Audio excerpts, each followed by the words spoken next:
regulatorios asociados, hay muchos científicos y es todo un proceso bastante complejo que cambia con el tiempo, pero sí la EPA publica, ¿no? Informes de que dan cuenta de todo eso porque se usan, por ejemplo, acá en Chile. Las normas chilenas muchas veces están basadas en, o por lo menos citan, ¿no? Procedimientos de la EPA. Pero bueno, ahí hay un tema de investigación también sobre realmente cómo se dictan las normas de calidad ambiental acá. Así que bueno, es un tema interesante. Después, tu pregunta sobre los tecnócratas es súper importante y una de las cosas que todavía estoy resolviendo en el fondo en la narrativa del libro es como que tratar el tema con un poco más de sofisticación, porque un poco lo que dijo Emilio, ¿no? Que la ciencia es un terreno cambiante, ¿no? Y en mi disciplina de los estudios sociales de la ciencia hay una herramienta analítica que se llama boundary work, el trabajo de establecer fronteras, de cómo se va negociando qué es ciencia y qué no es ciencia. Y un poco particularmente cuando presento acá en Chile, todos ustedes entienden muy bien tecnócrata. Cuando presento en Estados Unidos, la gente no tiene el imaginario compartido que tenemos nosotros de eso, entonces ahí siempre tengo que ser mucho más cuidadosa.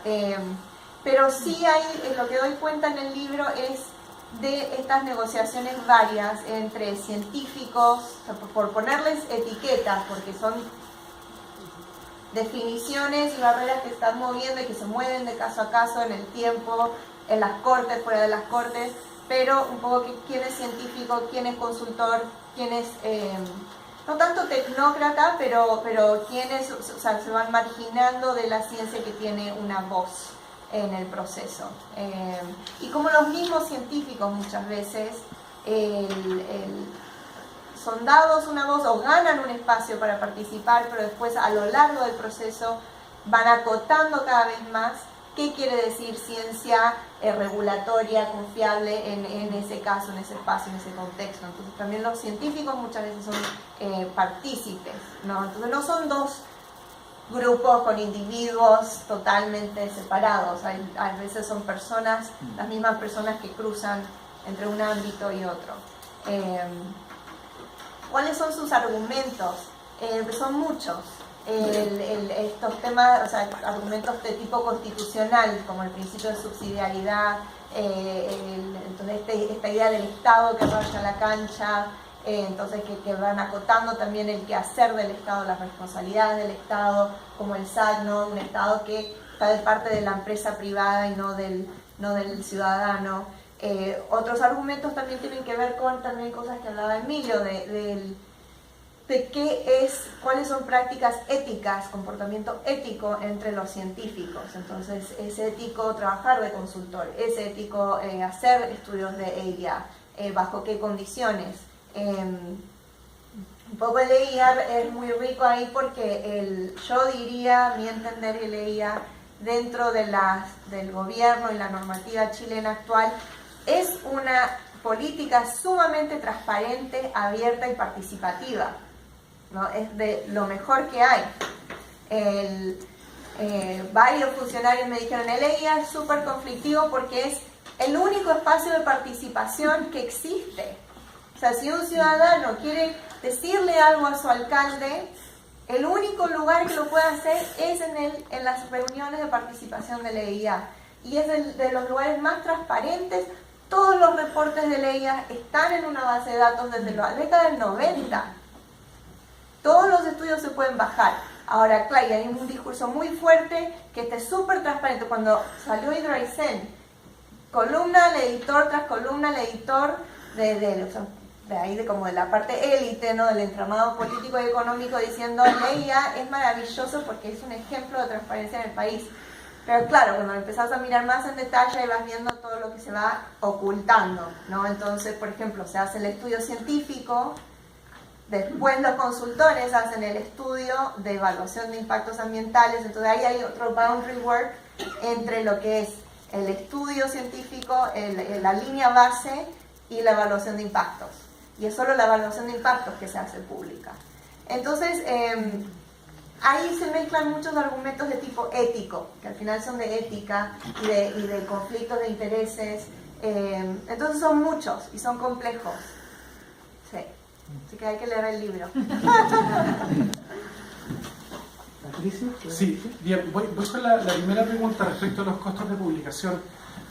Sería totalmente insensato decir que un cambio como el que yo estaba tratando de promover, ¿cierto?, debe ser realizado a costa de la comunidad de investigadores y investigadoras. Eso no tendría ningún buen puerto. El asunto, por cierto, es que, claro, la pregunta es cómo se absorben o quién debe hacerse cargo, ¿cierto?, de esos costos de publicación. Y en ese punto, la consideración es la siguiente: como les decía, no puede hacerse a costa de la comunidad de investigadores, ya sea en términos de su patrimonio, ni mucho menos en términos de su prestigio. Y el problema que yo diría, ¿cierto?, es que en el fondo, no solamente las revistas abiertas, ¿cierto?, son más costosas, sino que tampoco existen incentivos institucionales a que sean mayormente desarrolladas y fomentadas. Estoy pensando en, por ejemplo, cómo se establecen los sistemas de evaluación y ranking de las publicaciones académicas, que consideran principalmente publicaciones arbitradas, pero publicaciones arbitradas por grandes publishers, ¿cierto? Entonces, ahí hay un problema de incentivos que es muy grande.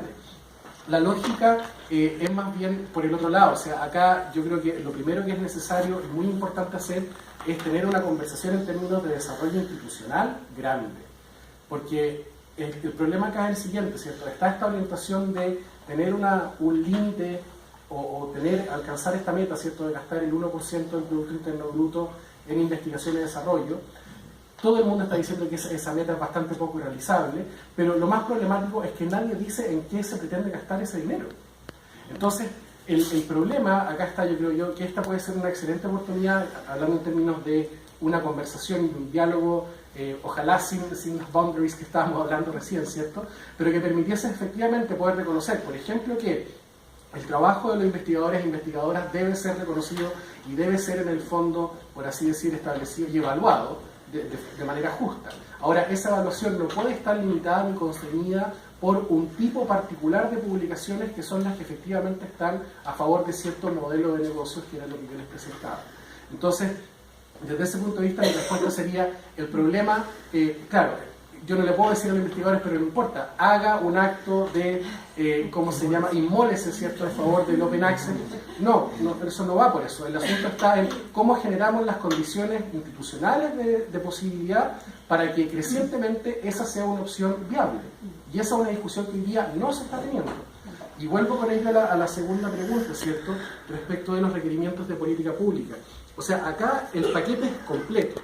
Y el asunto, como les decía, o sea, está este 0.6 del PIB, que nominalmente algún día vamos a llegar a gastar en investigación y desarrollo, pero que nadie está diciendo en qué se va a gastar, y estamos viendo, ¿cierto?, es posible verificar lo que se está haciendo en Europa, lo que está haciendo la OECD, teóricamente, acuérdense, nosotros somos parte de eso, ya el gasto promedio en la OECD en investigación y desarrollo va por ahí por el 2.3% del PIB, nosotros estamos considerablemente más abajo. Entonces el punto va expresamente hacer esta conversación más allá de la pata de cómo publicamos, dónde publicamos nosotros. Claro, uno puede favorecer, y en el fondo es mi deber también, ¿cierto?, decir, mire, pucha, si estamos en un contexto institucional académico, favorezcamos el desarrollo de publicación abierta, favorecer el hecho de que los investigadores e investigadoras puedan publicar en esa instancia, pero evidentemente, y es de público conocimiento, ¿cierto?, que no está al horno para bollos totalmente hoy día en ese punto. El asunto es cómo hacemos de que eventualmente esté de aquí a un plazo razonable, que no va a ser mañana ni va a ser en 5 años más probablemente. Pero es una conversación que no se está teniendo, ya sea en términos de incentivos, de desarrollo institucional. Acá las políticas de Open, por así decir, están principalmente referidas a datos gubernamentales, ¿cierto? Y en eso Transparencia ha trabajado mucho y es súper importante.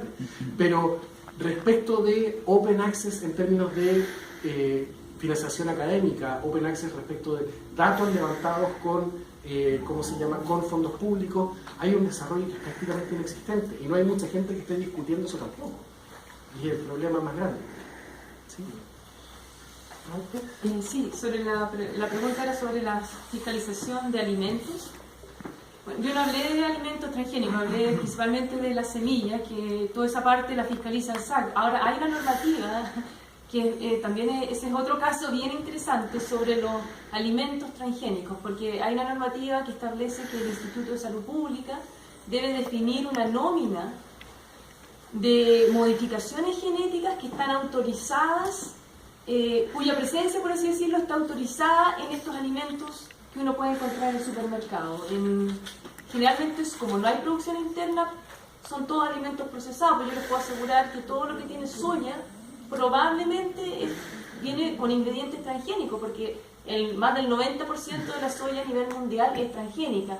Nosotros probablemente la obtenemos de los argentinos, donde toda la soya es transgénica. Entonces, como no hay etiquetado, así que también hay un tema de acceso a información y de transparencia, como no hay etiquetado, el consumidor no puede decidir si es que va a consumir o no.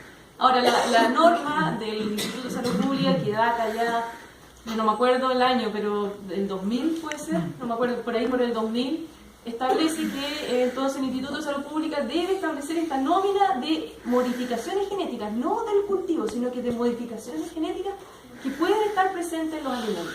Esa norma que existe todavía no se implementa.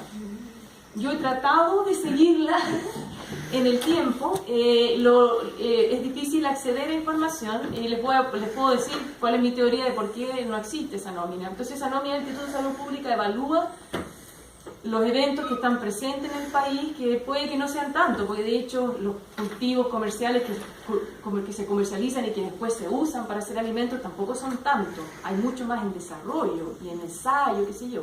Pero los que se comercializan y que consumimos, como las modificaciones específicas, tampoco son tantas. Entonces el ISP hizo un estudio, de hecho, creo que son de 10 de esos eventos, los evaluó si eran seguros. Mientras tanto nosotros seguimos consumiendo. Probablemente son seguros, ¿no? Pero no es lo extraño del proceso a lo que yo voy. Hizo un estudio, sacó conclusiones, que yo no las he visto, pero sé que ahí van en el proceso, sobre esos 10 eventos, me parece que probablemente los autorizó todos, y se los pasa al ministro o a la jerarquía del Ministerio de Salud, que tiene que aprobar esa nómina. Ahí quedó el proceso. Entonces, hoy en día estamos en una tierra de nadie, porque no está aprobada la nómina, entonces nadie dice ni que sí ni que no.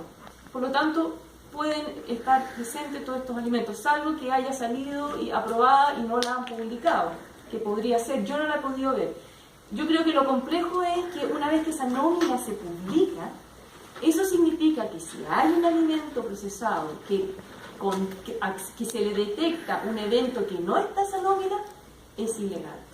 Y eso es complicado porque ahí tú tienes que retirar ese alimento de los supermercados. Entonces yo creo que no se ha publicado, es una teoría, no la tengo comprobada, porque es compleja su implementación y fiscalización.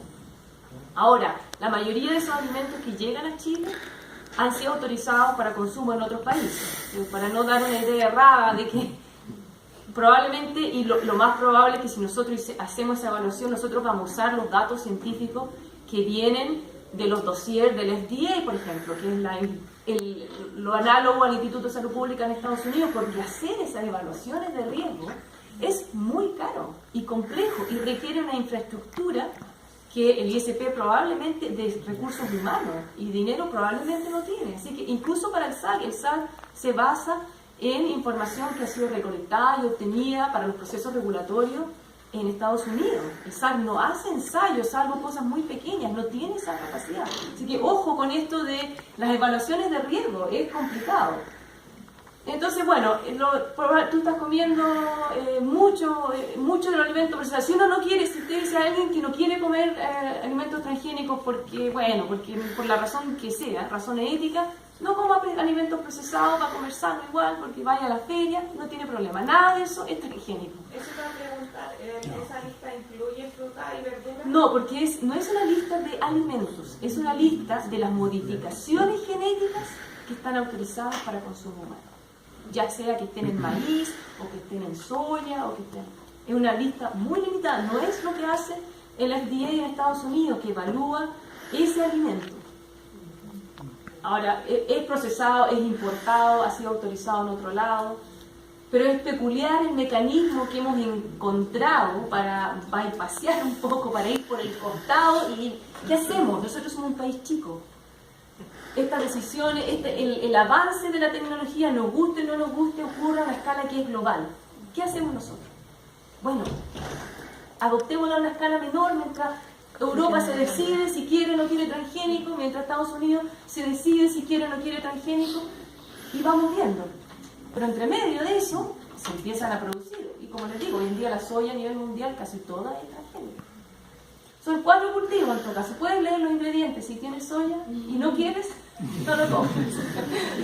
Haz jugo de naranja. ¿Puedo decir algo? A propósito de los distintos informes técnicos, la tecnología, igual hay que entender cómo funcionan las instituciones en Chile. O sea, es distinto lo que ocurre en la región metropolitana a lo que ocurre en región. Yo estoy haciendo justamente un proyecto de riesgo de corrupción en la minería. Y en Cernagiomín me dice, bueno, nosotros tenemos 3 funcionarios, 3 en la tercera región, donde tenemos todas las exploraciones mineras. Entonces, ¿qué vamos a hacer? O sea, ¿qué capacidad vamos a poder ir a ver si no hay superposición de las concesiones de exploración o explotación? Y en ese sentido, también hay que hacer una lectura de que, en el fondo, las instituciones que controlan en Chile tienen muy poco enforcement. Tienen, por recursos humanos, por la capacidad de fiscalización, por recursos humanos, recursos técnicos. CERVEL no tiene la capacidad hoy día, después de la reforma de los partidos políticos, para hacer seguimiento a los partidos políticos.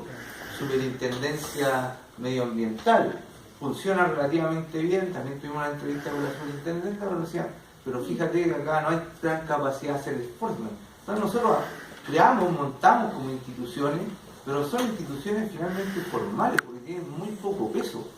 Y Chile, geográficamente, es muy disperso, son realidades muy distintas. Entonces la capacidad técnica también de quienes trabajan en los organismos regionales también es muy baja. Entonces, ojo con darle mucha presión también a lo público y pensar acá que el público lo culpable de todo. A mí me tocó, no voy a nombrar la minera, ir a una reunión con una empresa minera. Tenía monitoreado todo lo que ocurría en una determinada región. Sabía cuántos caminos habían, cuántos faltaban, qué servicio había que mejorar, qué no, cuál era el recorrido patrimonial y arqueológico que había que cuidar o que respetar. Yo me pregunto si algún gobierno regional tiene mapeado esa información, o peor, ¿qué universidad regional tiene la información que tenía esta minera, que tenía arqueólogos, biólogos trabajando, sociólogos, y generándole finalmente una forma política interesante? Estos tipos están ya pensando en gobernanza. O sea, las mineras o las empresas extractivas en general, yo creo que los forestales están más retrasados, pero por tema de recursos, pero las mineras ya no están trabajando en temas de mitigación. Ellos están trabajando, gracias a los politólogos, en temas de gobernanza, y tratan de generar justamente, de establecer y de reemplazar al Estado en esa instancia o espacios donde el Estado no está, porque sienten por un lado que el Estado no resuelve nada, las comunidades por otro lado también sienten que el Estado tampoco resuelve nada, y por lo tanto sacamos al Estado y quedamos en una relación que sabemos que en términos de poder son bastante dispares. Entonces, a mí no me extraña el caso de que en el fondo acá la empresa no hayan querido pasar la información. Muchas, sobre todo el sector agro, un sector muy conservador en muchos términos, ¿ya? En el sentido de que no va a entender lo que es información pública, porque el concepto de información pública es muy amplio también en cómo lo fija la norma de una ley, ¿ya? O sea, en Chile finalmente lo que yo me he dado cuenta es que los actores se quedan solamente con lo que dice la ley. Si la ley permite abusar de las concesiones mineras, dicho por los propios mineros, empresas mineras, si la ley nos permite abusar de las concesiones mineras, es legal y es legítimo. No hay discusión si es ético o no, para ellos es legal o legítimo. Entonces, lo que hay finalmente en el mundo privado es todavía no entender, por ejemplo, esto de que sus consumidores, incluso sus accionistas, necesitan de información. O sea, es importante que ellos tengan finalmente que rendir cuenta de sus procedimientos, de los usos técnicos, pero en Chile está muy atrasado. Nosotros tenemos un índice de transparencia en las empresas chilenas transnacionales, las más grandes. No transparentan nada. sea, no sabemos lo que están haciendo en Perú, no sabemos lo que están haciendo en otros países. Entonces, hay un mundo de retraso, porque siento yo que en el nivel imaginativo, de imaginario social, la transparencia, la corrupción, y en eso los actores hemos sido también una especie de culpable inconsciente, pensamos que todo recae en lo público. O sea, para ellos no es problema la evolución de los precios. Yo cuando les dije que eso era corrupción, me dijeron, no, pues si yo no estoy sobornando a nadie. O sea, la concentración de los mercados, la evolución de los precios, el uso de información privilegiada, para ellos no es corrupción porque no hay un soborno por medio. Ellos reducen finalmente cualquier comportamiento poco ético a pagar una coima o un soborno. Y el mundo, sobre todo en Europa, avanza hacia otros paradigmas que tienen que ver con la no concentración de los mercados, porque la concentración de los mercados es un contrafáctico, la propia premisa del neoliberalismo finalmente, pues eso es lo paradójico. Entonces, yo diría que cuidado cuando hacemos la evaluación y decimos, no, es que la institucionalidad no tiene voluntad o no quiere. Son importantes los análisis institucionales de recursos, de capacidades, de qué le dice la ley o no. El funcionario público chileno no actúa en base a voluntad. El funcionario público chileno es bien disciplinado. Él va a decir, no, porque el artículo 62 del Código Funcionario dice que no puedo hacer esto y no puedo hacerlo. Y le responde así, sea una buena práctica o sea una mala práctica. Entonces, hay que ponerle un poco más, yo le pondría este tono más de complejidad al asunto. Muchas veces no es voluntad, también es falta justamente de recursos técnicos, recursos financieros y recursos humanos, y sobre todo a nivel regional, es muy desigual. Si puedo agregar una cosita, en ese sentido, por ejemplo, en este caso de los transgénicos, por ejemplo, el SAC, desde un punto de vista productivo, es bastante eficiente en la fiscalización de las semillas transgénicas. Y tiene unos procedimientos que son bastante estrictos y rigurosos, que los ha acordado, de hecho, con las empresas que producen semillas transgénicas, porque en el fondo ellos son parte de un rubro, que son la producción de semillas, y la producción de semillas es un proceso bastante tecnológico, que requiere pureza, una serie de cosas. Entonces, el sector productivo de las semillas les interesa que no se mezclen. Entonces, de un punto de vista productivo, probablemente ahí hay mucha rigurosidad. Yo no quiero que uno se vaya con la idea de que no hacen la pega, que es como quedar en, como tú dices, en una superficialidad. El problema de eso es cuando nosotros hablamos de cómo tomamos decisiones que abarcan a la sociedad en su conjunto. Quizás ese mecanismo no es el mejor o necesita agregarle otros aspectos para que podamos debatir sobre qué es lo que nos conviene a nosotros en función de la economía o la agricultura en Chile. O sea, a lo mejor el sistema funciona bastante bien para ese subsector productivo, pero hay otros sectores productivos o hay otros actores de la sociedad que no son productivos, que también debieran en alguna medida poder sentarse a alguna mesa a conversar, no tiene que ser la misma, en algún grado de equilibrio. Entonces, yo lo enfoqué en información. Si no hay acceso a información, ya estamos muy desequilibrados. La información lo equilibra un poquito, pero si yo no tengo posibilidad de usar esa información, igual quedamos así, ¿no? Entonces, es por eso que no nos quedemos tampoco en ese análisis, como tú dices, tan sencillo de que no hacen bien la pega. No es eso lo que por lo menos uno está tratando de hacer. ¿Alguna otra pregunta? Allá, después y después. Yo tengo una pregunta principalmente para Javier y Emilio, pero bueno, cualquier académico podría intervenir. Relacionada a cuál es la importancia y el peso que le damos a la difusión y comunicación científica, pero en las etapas formativas de la gente que va a hacer ciencia o va a trabajar en la industria. En mi experiencia, donde estudié, era nula, y lo aprendí en el posgrado, y mis pares en el posgrado para ellos es nula porque la ven como, no,